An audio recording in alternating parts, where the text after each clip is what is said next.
কমলদা যখন দ্বিতীয়বার বিয়ে করে নিয়ে এলো, পৌলমী তখন বেশ ছোট, ক্লাস 5-এ পড়ে। পৌলমী কমলদার একমাত্র মেয়ে। আমি সেদিন কমলদার বাড়িতেই উপস্থিত। ওপরের ঘরে পৌলমীকে পড়াচ্ছি তখন। পড়াতে পড়াতেই কথাটা কানে এসেছিল, ওরে উলুদে নতুন বউ এসেছে। আরে ও বড় বৌমা, কোথায় গেলে সব? নতুন বউকে বরণ করতে হবে যে। কথাটা শুনে পৌলমী বলেছিল, ওই এসে গেছে, একবার গিয়ে দেখে আসি। জানো মাস্টারমশাই, আজ আমার বাবা বিয়ে করতে গিয়েছিল। তুমি বসো, আমি একটি বারটি দেখেই চলে আসবো বলেই পৌলমী দৌড় দিয়েছিল। আমি ছিলাম পৌলমীর গৃহশিক্ষক। পৌলমীকে পড়ালেখা শেখানোর দায়িত্বটা পৌলমীর বাবা অর্থাৎ কমলদা দিয়েছিল আমার ওপরে। সেই কোন ছোটোবেলায় পৌলমীকে হাত ধরে অ আ ক খ শেখানোটা আমাকেই করতে হয়েছিল। পৌলমীর মা পৌলমীর পড়াশোনা শেখানোর দায়িত্ব কোনো কালেই নেয়নি। আর কোমল দাঁড়িয়ে বা টাইম কোথায়? সকালে অফিস বেরিয়ে গিয়ে রাতে বাড়ি ফেরা। পৌলমীকে পড়ানোর সূত্রে কমলদার বাড়ির অনেক ঘটনাই আমার জানা। হবেই না বা কেন? দীর্ঘ কয়েক বছর ধরেই তার বাড়িতে আমার আসা যাওয়া। সেদিন পড়াতে গিয়ে পৌলমীর ঠাকুরমার কথাটা কানে যেতে আমিও উঁকি মেরে জানালেই দেখেছিলাম, সত্যিই তো, বোরের বেশে টোপর মাথায় দিয়ে ধুতি পাঞ্জাবি পরে কমলদা, পাশে রয়েছে লাল টকটকে বেনারসিতে কমলদার নতুন বউ। কমলদার মা নতুন বৌমাকে বরণ করতে করতে বলতে শুনেছিলাম, সুখী হও মা, যুগ যুগ ধরে স্বামীর ঘর করো। যেহেতু এটা দ্বিতীয় বিয়ে, তাই আর ঘটা করে অনুষ্ঠান করিনি। মন্দিরে নিয়ে গিয়ে বিয়ের কাজটা সমাধান করেছিল কমলদা। তবে কমলদা আবার বিয়ে করাতে খবরটা ছড়িয়ে পড়েছিল চারদিকে। গ্রামের দিকে বেশিরভাগ মানুষ সবাই সবাইকে চেনে। সবার মুখে মুখে তখন একটাই কথা, কমল চাটুর্যে আবার বিয়ে করেছে। গ্রামে কমলদাকে চেনে না এমন কেউ নেই। গ্রামের মধ্যে সরকারি চাকরি করা মানুষ বলতে তখন হাতে গোনা 2-3 জন। তার উপর কমলদা ভালো চাকরি করে স্টেশন মাস্টার। একই গ্রামে থাকলেও কমলদার পাড়াটা আলাদা ছিল। ওদের পাড়াটার নাম ছিল চাটুর্যে পাড়া। কমলদার যখন প্রথম বিয়ে হলো তখন আমি কলেজে পড়ছি। সে তো মহা ধুমধাম করে বিয়ে হয়েছিল। বিয়ের একদিন আগে থেকে নহবত বসেছিল। গ্রামের বেশিরভাগ লোকই নিমন্ত্রিত ছিল। তার প্রথম বিয়েটা সুখের হয়নি। বিয়ে করেছিল আসানসোলের দিকে রামচন্দ্রপুর নামক একটি গ্রামে। তার শ্বশুরবাড়ি ছিল বেশ বনেদি পরিবার। রামচন্দ্রপুরের ব্যানার্জি বাড়ির বেশ নামডাক। আশেপাশের মানুষ প্রায় সকলে ব্যানার্জি বাড়িকে চিনত। শুনেছি কমলদার ছোট মামাই ঘটকালি করেছিল। ছোট মামার সাথে কমলদার শ্বশুর দুজনেই একসঙ্গে চাকরি করতেন। শ্বশুরই কমলদার ছোট মামাকে বলেছিলেন, একটা ভালো ছেলে দেখে দিও তো আমার মেয়ের জন্য। কমলদার মামা বলেছিল, আমারই তো নিজেরই ভাগনা আছে, আমার বড়দির ছোট ছেলে, রেলে চাকরি করে, দেখতে পারো তাহলে। মাত্র 1 মাসের কথায় বিয়ের কথাবার্তা মিটে গিয়ে কমলদার সাথে বিয়েটা হয়ে যায়। মেয়েটির নাম ছিল মৌমি। মৌমির তখন বয়স কত হবে, ওই 18-19। কমলদার বয়স তখন প্রায় 30 বা তার বেশি। বয়সেরও একটা ব্যবধান ছিল। মৌমিও বেশ সুন্দরী। সবাইকে বলতে শুনেছিলাম তখন, চাটুর্যে পাড়ার মধ্যে সব থেকে সুন্দরী কমলের বউ। আচ্ছা, সুন্দরী হলে কি হবে? বিয়ের 2-3 দিন পর কমলদার বউ ওই বাড়ি ছেড়ে চলে গেল বাপের বাড়ি। গোটা গ্রাম জেনে গেল কমলদার বউ পালিয়ে গেছে। কমলদার বাড়ির লোকজনই না কী কারণে এমন ঘটনা ঘটল। বিয়ের পরের দিন বাড়িতে আসার পর থেকেই এক অস্বাভাবিক আচরণ করছিল কমলদার নতুন বউ। সবাই ভেবেছিল নতুন পরিবেশে এসেই হয়তো এই ধরনের আচরণ করছে। হঠাৎ চলে যাওয়াতে সবার মনে খটকা লেগে গেছিল একটা। সে যাই হোক, বুঝিয়ে সুঝিয়ে আবার শ্বশুরবাড়িতে ফিরিয়ে নিয়ে আসে নতুন বউকে। ফিরিয়ে আনলে কী হবে? আচরণের তো কোনো রকম পরিবর্তন দেখা দিল না। কমলদাও তো বুঝতে পারছে না কী কারণ। কয়েকদিন এভাবে কাটার পর কমলদা একদিন রাতে নতুন বউকে জবরদস্তি করাতে নতুন বউ মানে মৌমি বলেছিল, আমি তোমাকে স্বামী হিসেবে গ্রহণ করে নিই, আর কোনোদিন মানতেও পারবো না। এটাও জেনে রেখো, মন থেকে কোনোদিনও তোমাকে ভালোবাসতে পারবো না। এমন কথা শুনে আশ্চর্য হয়ে গেছিল কমলদা। কি বলছো এসব? বিয়ে করলে কেন তাহলে? কে বলেছে আমি বিয়ে করেছি? আমাকে তো জোর করে বিয়ে দেওয়া হয়েছে। তোমার এই বিয়েতে ইচ্ছে ছিল না? না, আমার ইচ্ছে ছিল না। বাবার জন্য বিয়ে করতে হয়েছে, সেটা আমার ইচ্ছের বিরুদ্ধেই।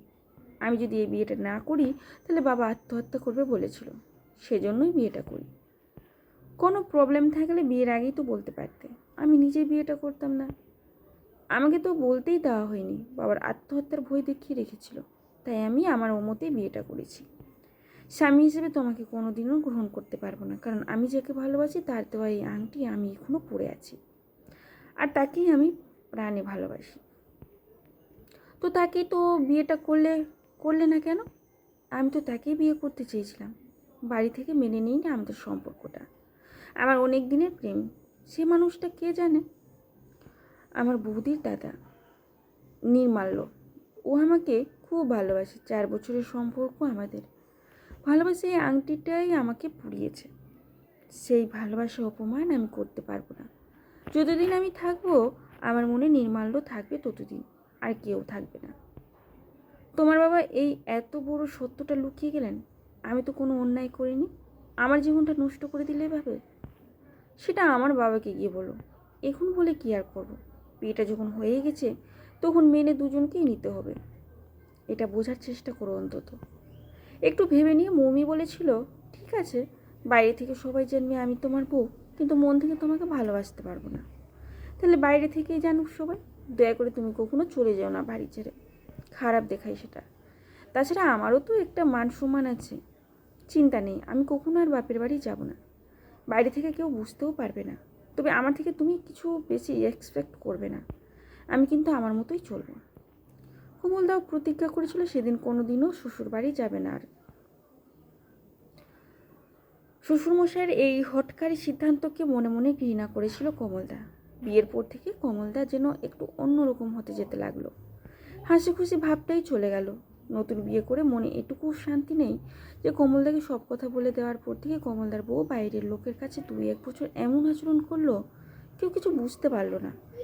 একদিন কমলদা তার এক ঘনিষ্ঠ বন্ধুকে সব ব্যাপারটা খুলে বলতে সেই বন্ধু বলেছিল, এসব কোনো সমস্যা নয়, দেখবি একটা বাচ্চা নিলে সব ঠিক হয়ে যাবে। জীবনে এরকম প্রেম অনেকেরই থাকে। এই বাচ্চা নেওয়ার ব্যাপারে মৌমি প্রথমে রাজি ছিল না। কমলদার কথা রাখতে মৌমি শর্ত দিল, বলল, তোমার বাচ্চার মা আমি হতে পারি, তবে বাচ্চা মানুষ করার দায়িত্ব আমার নয়। আমি যতটুকু পারবো ততটুকুই করব, তার থেকে বেশি জোর করতে পারবে না। কথাগুলো হয়তো মুখে বললেও মেয়ে হওয়ার পর থেকে একজন মা হিসেবে যতটুকু করার দায়িত্ব সবটুকুই করেছে কমলদার বউ। মেয়ে যখন 2 বছর বয়স হলো তারপর থেকে অস্বাভাবিক আচরণ করতে শুরু করে দিয়েছিল অতিরিক্তভাবে। এতটাই করতে থাকলো যেটা বাড়ির সকলের চোখে লাগতো। যতদিন যায় ততই অন্যরকম হয়ে যেতে থাকে মৌমি। মেয়েকে খাওয়ানো, স্নান করানো, ঘুম পাড়ানো কোনো কাজই করতো না। মেয়েকে দেখাশোনা সব কিছু করতো কমলদার মা। সংসারের কাজকর্মও করতো না খুব একটা, করলেও সব কিছু যেন কেমন এলোমেলো করে রাখতো। কমলদা যেদিন বাজার করে নিয়ে আসতো একদিনে সব কিছু রান্না করে দিত, ঘরের মধ্যে ইচ্ছে করে জল ঢেলে রাখতো। ভিজে জামা কাপড় বাইরে না মেলে ঘরের ভিতরে টাঙিয়ে দিত, সবসময় যেন একটা উদাসীন ভাব। কমলদার সাথে যখনই ঝগড়াঝাঁটি হতো তখনই নির্মাল্যর প্রসঙ্গ টেনে আনতো মৌমি। এই ধরনের আচরণের কারণটা যে কি সেটা এতদিন বাড়ির লোক জানলেও পরে বাইরে সবাই জেনে গিয়েছিল। ততদিনে অনেকগুলো বছরও কেটে গেছে, আর এই সব কিছু কমলদার মতো মানুষ নির্বিকারে সহ্য করত। কোনোদিন কিছু বলতো না, বরং ভালোবাসতেই চেষ্টা করে গিয়েছিল শেষ দিন পর্যন্ত। কমলদা চেষ্টা করেও সারা জীবন নিজের কাছে আর রাখতে পারেনি নিজের বউকে। দিনের পর দিন কত অন্যায় আচরণ করেছে, সেটা কমলদা একা নয়, বাড়ির সকলকে মানিয়ে নিয়ে থেকেছে কমলদার বউ মৌমিকে। কতবার যে সুসাইড করতে গেছে তার হিসেব নেই। তাই তো বাড়ির সকলেই চোখে চোখে রাখতো মৌমিকে। বিয়ের 12 বছর পরেও কমলদার বউ তার প্রেমিক নির্মাল্যকে ভুলতেই পারেনি। নির্মাল্যও খারাপ ছেলে ছিল না, মৌমিকে ভীষণ ভালোবেসেছিল। মৌমির যখন বিয়েটা হলো সেই বছরই কলেজে চাকরি পায় নির্মাল্য। নির্মাল্যর পরিবার এই সম্পর্কটা মেনে নিল, মৌমির বাবা মেনে নেয়নি এই সম্পর্ক। আত্মীয়তার মধ্যে এই সম্পর্কটা কখনোই মানা যাবে না এমনটাই ভেবেই মেয়ের বিয়েটা তাড়াতাড়ি দিয়ে ভেবেছিল বিয়ে দিয়ে দিলেই সব সমস্যা মিটে যাবে। ভালোবাসা এমন এক অনুভূতি, যদি সত্যিকারের কাউকে বাসা যায় তাহলে মন থেকে কখনোই ভালোবাসাটা চলে যায় না। ভালোবাসার শক্তি এমনই যে পৃথিবীর অনেক মূল্যবান জিনিসও তুচ্ছ হয়ে যায় তখন। তাই মৌমির বিয়ে হয়ে যাওয়ায় মন থেকে মেনে নিতে পারেনি নির্মাল্য। ভালোবাসাটা এতটাই দামি ছিল তার কাছে জীবনে, আর কাউকে নিয়ে এসে নতুনভাবে জীবন করার কথা ভাবতে পারেনি। কিছু ভালোবাসা বোধহয় এমনই হয়, যা একান্ত, যা ভীষণ ব্যক্তিগত। আর সেটাই হয়তো মৌমিকে বারবার ভাবিয়েছে। নির্মাল্য নিজে বিয়েটা করে নিলে মৌমি হয়তো মনকে বোধ দিতে পারত। নির্মাল্য জানিয়ে দিয়েছিল সে কখনো আর বিয়ে করবে না, শুধুমাত্র নিজের ভালোবাসাটাকে বাঁচিয়ে রাখার জন্যই সারাটা জীবনটাই একা থাকতে চাই। মৌমি বারবার ছোট হয়ে যাচ্ছিল নিজের কাছে, তাই বিয়ের 12 বছর পরেও নিজেকে ক্ষমা করতে পারেনি। জীবনের সাত জলাঞ্জলি দিয়ে একদিন ভোরের অন্ধকারে গায়ে আগুন দিয়ে দেয়। চিরকুটে লিখে গিয়েছিল কিছু কথা। একজন যদি ভালোবাসার জন্য এতটা ত্যাগ করে দিতে পারে, তাহলে আমি বা কেন পারবো না? নির্মাল্যর ত্যাগের কাছে আমি হেরে গেছি। মৌমি মারা যাওয়ার খবর পেয়ে শেষ দেখা করতে নির্মাল্য এসেছিল। অনেকেই কানাকানি করছিল নির্মাল্যকে দেখে। নির্মাল্যর হাতে তখন একগুচ্ছ গোলাপ, গোলাপের লাল পাপড়িগুলো দিয়ে পোড়া ক্ষত শরীরটার ওপর বিছিয়ে দিতে দিতে বলেছিল, আমাকে এইভাবে হারিয়ে দেবে বুঝতে পারিনি। এপারে তো দেখা হলো না, ওপারে নিশ্চয়ই দেখা হবে। এভাবেই যে কত ভালোবাসা হারিয়ে গেছে তার হিসেব কে রাখে? ভালোবাসাগুলো থেকেই যায়, ভালোবাসা কখনো মৃত্যু হয় না। আর প্রথম প্রেম তো ভোলা কঠিন। মানুষ যখন প্রেমে পড়ে যায়, সে প্রেমটা যদি সত্যিকারের প্রেম হয়, তার সাথে আজীবন থাকার স্বপ্ন যদি মনে গেঁথে যায়, তাকে ঘৃণা করলেও কখনো তাকে ভুলে যাওয়া যায় না। তারপর থেকে কত বছর কেটে গেছে। কমলদার পরবর্তী জীবনটা ভালো কেটেছিল। কমলদার দ্বিতীয় বউ হিসেবে জীবনে যাকে পেয়েছিল, সে মানুষটিও ছিল সত্যিকারের জীবনসঙ্গী। কমলদার মেয়েকে নিজের মেয়ে হিসেবেই আপন করে নিয়েছিল। তখন পৌলমীকে পড়াতে গিয়ে পৌলমীর মুখে নতুন মায়ের গল্প শুনতাম। পৌলমীও আমাকে বলতো, জানো মাস্টারমশাই, আমার নতুন মা আমাকে খুব ভালোবাসে, আমাকে খুব সুন্দর করে সাজিয়ে দেয়। কমলদা কবে রিটায়ার করে গেছে, মেয়ের বিয়েও হয়ে গেছে। মেয়ে অবশ্যই এখন ভালো চাকরি করে। জীবনের কত প্রতিঘাত সয়েও 75 বছর বয়সে এখনো হাসি খুশি দেখিয়ে যখন দুজন মানুষ একসঙ্গে একে অপরের হাত ধরে হেঁটে বেড়ায়। তবে আজও খারাপ লাগে নির্মাল্যর জন্য, খারাপ লাগে মৌমির জন্য। বাবা মায়েদের জেদের জন্য হারিয়ে গেল দুটো জীবন। নির্মাল্যর চোখ দুটো যেন আজও খুঁজে বেড়ায় মৌমিকে। হয়তো বলে, আমি আছি, শুধু তুমি ছিলে না।